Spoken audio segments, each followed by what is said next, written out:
কেউ যদি নামাজের আমল করে ফজর থেকে এশার নামাজ পড়ে ঘুমায় এবং এশার ওইটা ফজর নামাজ পড়ে, তাহলে তার এই মধ্যের সময়টা এমন ভাবে কাটবে যেন সে সারা রাত আমলেই কাটাইছে।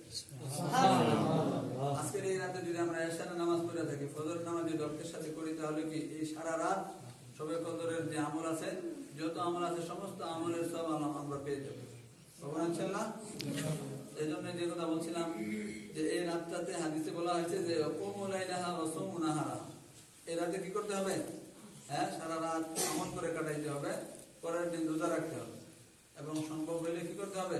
কবর জিয়ারত করতে হবে। আর হলো এই রাতে কি করতে হবে? ওমরি কাদা নামাজ পড়তে হবে, নফল নামাজ পড়তে হবে।